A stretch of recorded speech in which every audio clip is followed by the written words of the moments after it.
Hello everyone, ఎలా ఉన్నారు? హైదరాబాద్ నుంచి సామర్లకోట వెళ్తున్నప్పుడు మేమైతే విజయవాడ స్టాప్ పెట్టుకున్నామండి.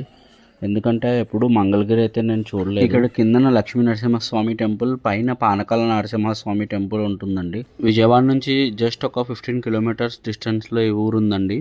పానకాల నరసింహస్వామి టెంపుల్ కొండపైన ఉంటుందండి. దీని టైమింగ్స్ వచ్చేసి మార్నింగ్ 7 to 4 వరకే.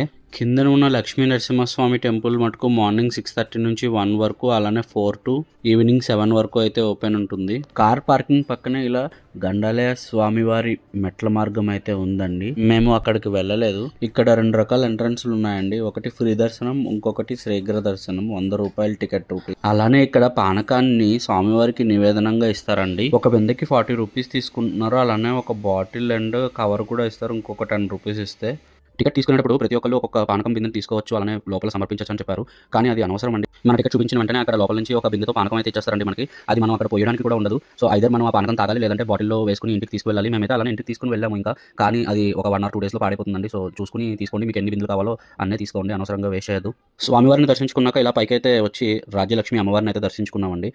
ఇక్కడ పానకాల నరసింహస్వామి ఇలా దర్శనమిస్తారండి. ఇలా నోరు తెరుచుకుని ఉన్నారు కదా, ఆ నోటిలో పానకం పోస్తారంటండి. పానకం పోసినప్పుడు గుటక సౌండ్ వస్తుందంట. మేము వెళ్ళిన రోజు చాలా వాన పడిందండి. వాన పడినప్పుడు ఆ రాడ్స్ అవి అయితే ముట్టుకోకండి, ఎందుకంటే అప్పుడప్పుడు షాక్ కొడుతున్నాయి, కొంచెం జాగ్రత్తగా ఉండాలి. ఫ్రీ లైన్ ఖాళీగా ఉన్నా సరే లోపల దర్శనానికి టైం పడుతుందని, శీఘ్ర దర్శనానికి వెళ్ళాలని చెప్పి అనౌన్స్ చేస్తూ ఉంటారు. మీరు లోపల పరిస్థితి చూసుకుని తీసుకోండి. ప్రతి నెల పౌర్ణమి తర్వాత వచ్చే ఆదివారం రోజున ఇలా అన్నదానం అయితే పెడుతున్నారండి. కిందన లక్ష్మీ నరసింహస్వామి టెంపుల్ పక్కన కళ్యాణ మండపంలో పెట్టారు. లక్ష్మీ నరసింహస్వామి వారి దర్శనం కూడా చాలా బాగా జరిగిందండి. ఫ్రీ దర్శనమే అయ్యింది. ఇక్కడ ఇలా పాల వృక్షం అని ఉందండి. దీని చుట్టూ ప్రదక్షిణ చేసినట్టయితే సంతానం కలుగుతుందని రాశారు. ఇక్కడ అలానే ఒక శివుని విగ్రహం అయితే ఉంది. ఈ టెంపుల్స్ చాలా పురాతన కాలంవి, ఎంతో ప్రసిద్ధమైనవి. తప్పకుండా దర్శించుకోండి. ఏమైనా సమాచారం కోసం కమెంట్ చేయండి, తప్పకుండా రిప్లై ఇస్తాను. Thank you for watching my video. Please share, like and subscribe for more videos.